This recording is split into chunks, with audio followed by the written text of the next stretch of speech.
I promise everybody, all my Walking Dead fans, this is the final vlog I will make for the 2018 season for the New England Patriots, and probably my last sports vlog. I'll discuss my plans for how I plan to continue my football sports enthusiasm away from the YouTube channel. I am looking to go to another destination for that. I'll talk about that at a later time for any of you guys who are interested in my thoughts on mainly football. I might do some baseball, but the NFL's been the main sport that I've been interested in, obviously, this year. And, I mean, I've never really been...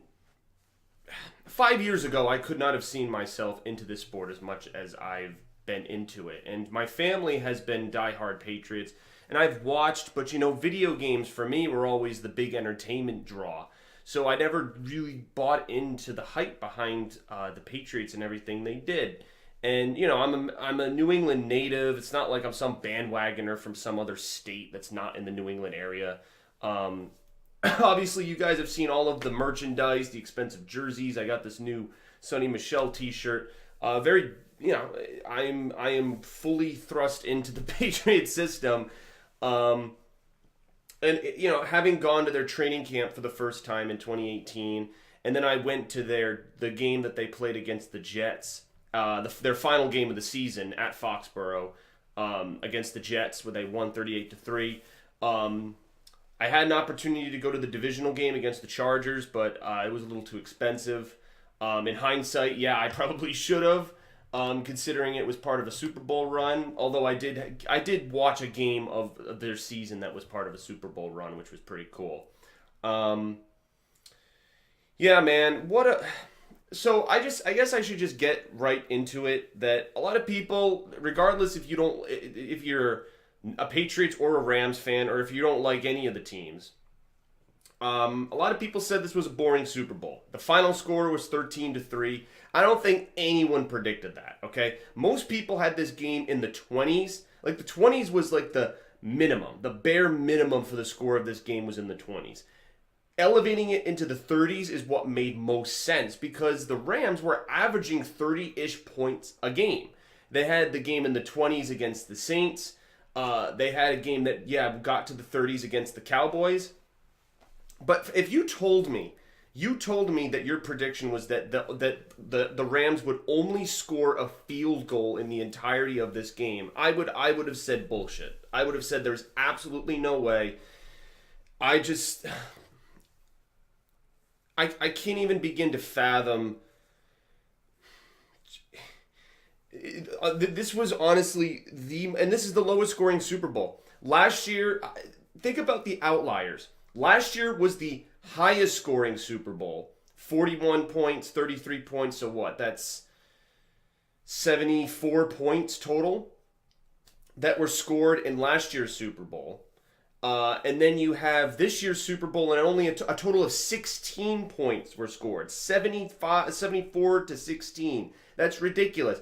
Last year's Super Bowl was the most yards ever in a Super Bowl. I think it was like over 1,152 yards, because Nick Foles and Tom Brady were just eviscerating the other team's defense. And the game was like, I remember Chris Collinsworth had, when the NBC was hosting it, he was joking. He's like, this is turning into fast break basketball. And it literally was. One team got the ball, ran down and scored. The other team got the ball, ran down and scored. If they didn't get a touchdown, they were kicking a field goal. There were barely any punts. I don't think New England punted once last year. This year, it was punt, punt, punt, punt, punt. Even for, the Patriots, they miss a field goal. They get a field goal.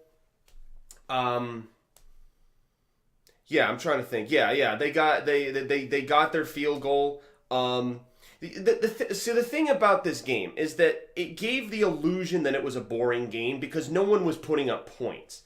The Patriots were moving the ball well generally. When it came into a first down situation, I mean, Julian Edelman, MVP of the game, Brady was normally getting the ball off to him on slant routes on the outside corners. He was connecting with him. Even Gronkowski had a few catches. The big one that got them their single touchdown of the game.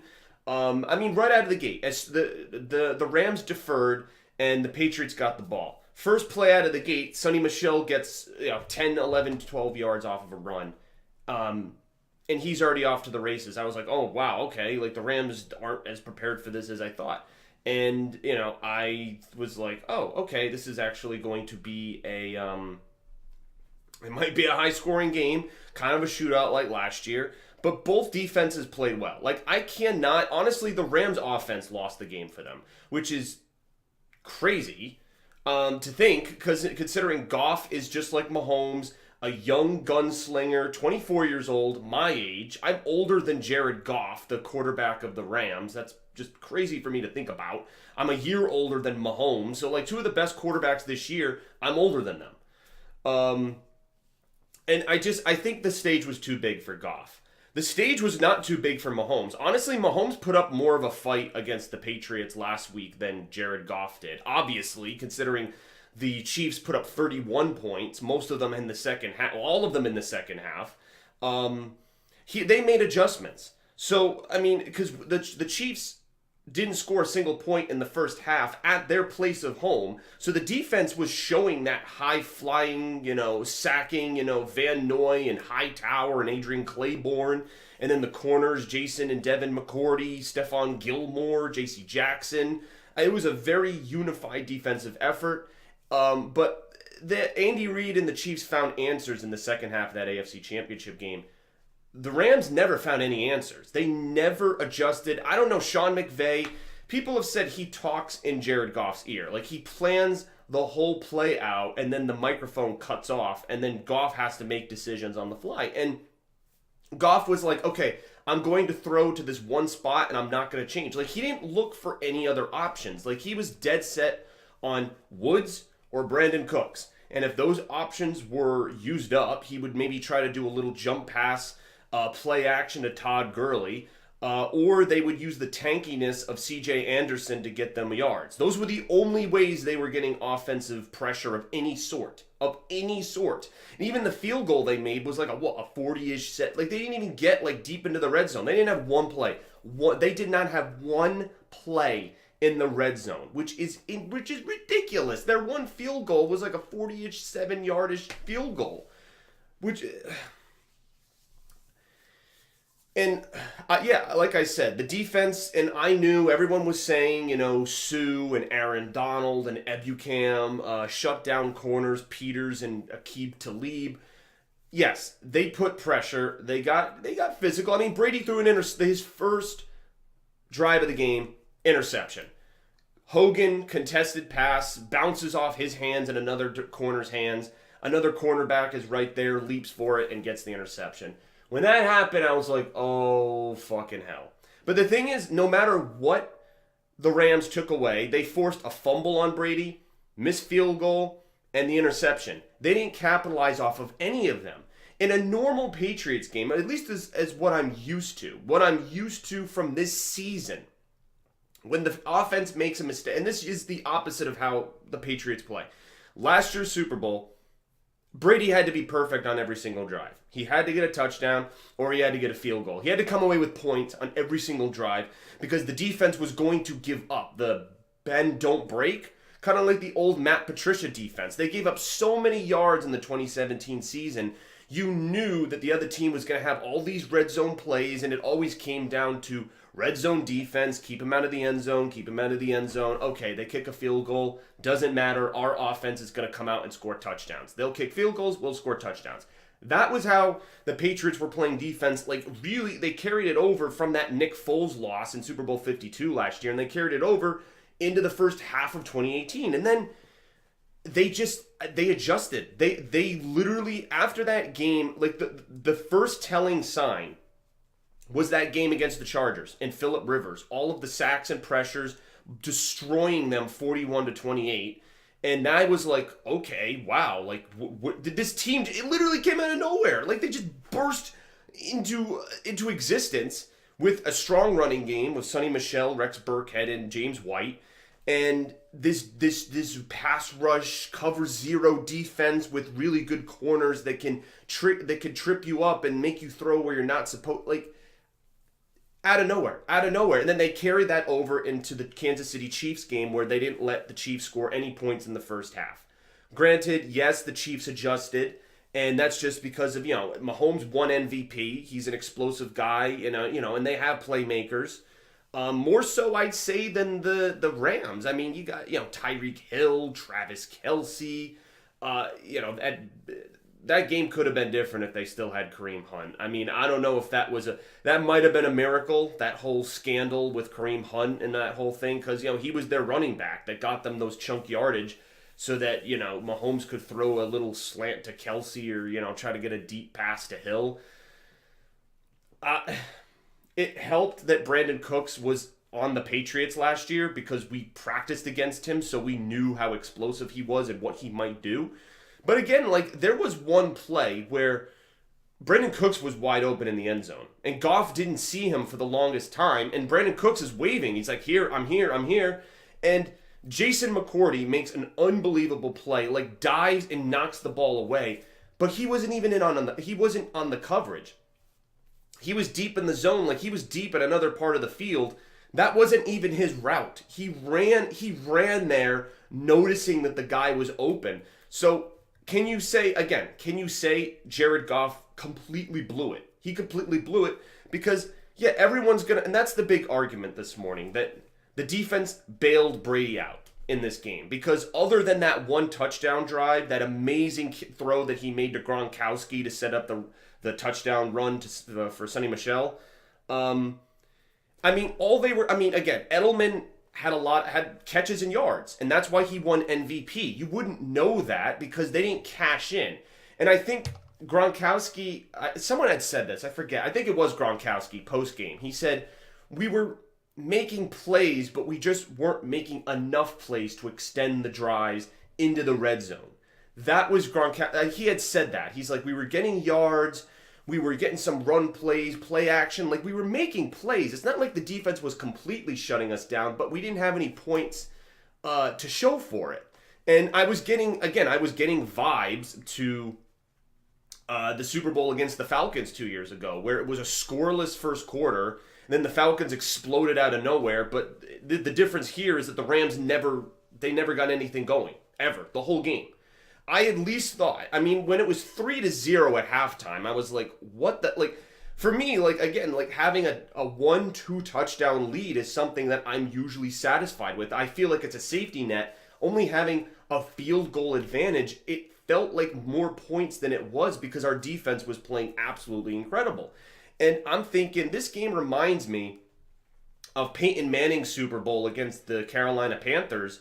The Panthers had an explosive offense, and Von Miller and Wade Phillips' defense, the same defensive coordinator that was for the Broncos for that Super Bowl, he was the defensive coordinator for the Rams for last night's Super Bowl. They completely shut down Cam Newton.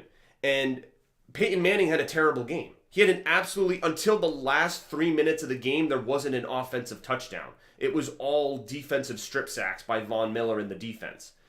So the defense bailed out Peyton Manning. And again, I know not everyone would admit that because they want to, stroke Peyton Manning's ego. And of course, Tom Brady, the thing is, Tom Brady has to be held to his own standard. The only person Tom Brady gets compared to is past versions of himself. There's no other quarterback you can compare him to because he's had phenomenal years in the past. So comparing him, his current self to his older self is really the only way to do it. All right, QBR, pass completions, interceptions, touchdowns, all of those statistics, really the only way you can compare him. So if you compare this Tom Brady, so compare Tom Brady in Super Bowl 53 to Tom Brady in Super Bowl 52. Super Bowl 52, he threw for 505 yards and scored 33 points. I think it was 4 or 5 touchdowns. This game, he didn't score any touchdowns. The touchdown that they had, the one touchdown of the entire game, was a run by Sonny Michel. You can argue that his pass to Gronkowski set up the first and goal, but for me, it's crazy to think that a coworker of mine said this to me today. They said, by the fourth quarter, it was very clear that whoever scored a touchdown was winning the game. Whoever scored one touchdown won the game. And when the Patriots broke open the banks and they were up 10-3, a big part of me was thinking, like, I don't think the Rams can go down and get a touchdown. Like, our defense has been shutting them down so much, I don't think they can get a touchdown. Even though we had a one possession lead and they could have very easily got a touchdown to tie it, I don't know. They were moving the ball downfield, but then Goff threw that interception to Gilmore, and that sealed it. All we had to, then we were getting runs up the middle, made them burn their timeouts. Clutch field goal by Gostowski. Why do I keep getting flashbacks? Gostowski missed an extra point in Super Bowl 51. Then he misses an extra point and a field goal in Super Bowl 52. And now he misses a field. Like the three Super Bowls in a row, he's missed kicks. I mean, he's made them, but he's also missed them. So he made, 2 kicks and missed one. And he made a bunch of kicks last year, but I don't know, man. I mean, he's usually a solid kicker. He's not like waning at the very, very end of his career like Adam Vinatieri. But I was frustrated because it immediately gave me flashbacks to Super Bowl 52. I was like, oh, why are you missing field goals, man? Like, especially given how close this game was. Like, had we not got a touchdown on that drive, having that extra 3 points was a really big deal. Geez. I mean, again, everyone, you got to appreciate football to appreciate this game. Because people, it absolutely amazes me, people who watch this sport, who complain. Again, you got to complain about everything. So someone will find something to complain about. Always. Any comment section on any YouTube video or any Facebook page, there's always someone who's bitching about something. All right? And it was no different with this Super Bowl. You compare the regular season game, the Chiefs versus the Rams. Okay? That almost was what this Super Bowl was. That game was in the 50s. What was it, like 54 to 51? Over 100 points. 100 points in offense. There was a few defensive plays, but it was all offense. And I saw most people overwhelmingly were like, oh my God, this is the best game ever. I did see some people, and I kind of thought this was like, what is this what we can expect from every NFL game? Like, the rules are more set up with roughing the passer and everything so that you allow the offense to extend plays. Is this what we're in for with high scoring games? The Super Bowl last year, 70 points, the regular season game, 50 points. I mean, you look at the average number of points in games, it was just blowing it out of the water. Everyone expected spectacles and touchdowns and field goals, and so for this game threw everybody off. They're like, what the? Like, it was defense. It was defense for the Rams, defense for the Patriots. It was a defensive battle. And guys, defense is part of football. Offense, one half. Defense, the other half. Then you have the special teams, the kicking units. But for the most part, offense, defense. 2 parts of football, okay? And they say defense wins championships. And look at what the Patriots did. Because if this defense played like it did last year, game over.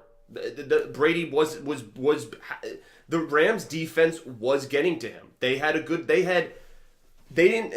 almost just as good as a plan as we did. Like, the defense prepared just as well as the Patriots. I mean, I'd say the Patriots prepared a little better. But, I mean, the difference is Brady and Goff. Brady was able to make more plays because of his seniority, his leadership, his GOAT status, his incredibleness.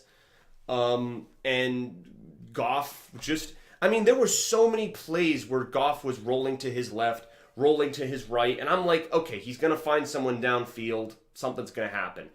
But he just would stutter and stop. Like, he would get outside the pocket and then, like, panic. And there was one play where Hightower just hits him and he goes on his knees and he loses, like, 15 yards. And I'm like, if that was Mahomes, he would be scrambling and releasing that ball. 9 times out of 10. 9 times out of 10. Even so, last week, 2 weeks ago in the AFC Championship, you saw the pressure that they were getting. So, What a game, man. What a game. I'm actually going to the Patriots parade. There's going to be so many people there. I'm not sure. You're probably not going to see me. But I'm going to take video of it. Kind of like what I did for the Red Sox parade. I know I didn't get too much viewership, but I'm going to do it anyway. I mean, it's historical for me. I mean, you know, I archive it all on the YouTube channel, but it's for your viewership as well. So yeah, thank you guys for sticking in. I kind of slacked. I didn't follow. After the Green Bay game, I stopped doing the vlogs after, you know, and shame on me. I should have been doing my vlogs every single week. I should have been following each game. Now, sometimes I didn't have the time to do it. It's not that I was giving up on the Patriots. I didn't give up on the Patriots when they lost back-to-back games to Jacksonville and Detroit. I kept doing the vlogs after that. But, you know, the other reason I stopped doing them also was because most people on my channel want The Walking Dead, and so they were just they were just confused by the football vlogs. So I decided to scale it back. So, you know, that's also the reason why I did it. But my plan is to open a blog of some kind so I can write all of this. So I want to, because I'm a writer, I do creative writing in my free time, and it's cool to do this in a video format, but at the same time, most people on my channel want Walking Dead. So for me, I can put pen to paper, do what I love to do, which is writing. I tell fantasy stories, sci-fi, but this time I can, because so many times on YouTube comments, I see myself being a keyboard warrior and explaining history and statistics. People say, oh, Brady cheated. I have to write 7 paragraphs about why he didn't cheat. People talk about this quarterback being overrated, or this guy, like they get facts wrong, and there's just something in me that wants to correct them. So if I see a topic that people are just misinformed about, or maybe my spin on it is something that's informative and people would like, I think I'd be pretty good at that. And I'm surprised that I've kind of gone down this path, but you know, let me know what you guys think. Again, I know a lot of people on here like The Walking Dead, but I'll make an official announcement once I have something. I don't really know, what do you do, like WordPress or something for like websites that are just like, you know, a couple cheap dollars to keep it running or something. I don't know. I'll figure it out. But there's a lot of things I'll need for that. The 2019 season NFL is, you know, months away. Football's over. Super Bowl's over. So I have the off season to think about how I'm going to do this, because I don't really follow hockey and basketball. The Celtics are, you know, with Kyrie freaking being a bitch, and, you know, I'm going to leave Boston, and Gordon Hayward's terrible, and but Celtics aren't winning anything.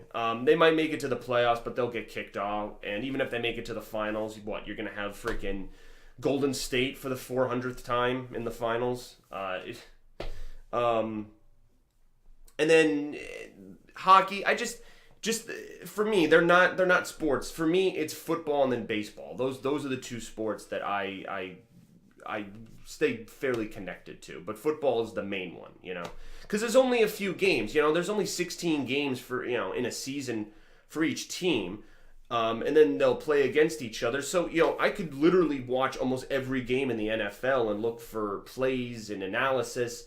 For baseball, basketball, and hockey, they play a million bazillion games, so there's no possible way I could watch every single one. So, my 2 cents. Hope you guys enjoyed. Super Bowl 53 champion New England Patriots against all odds.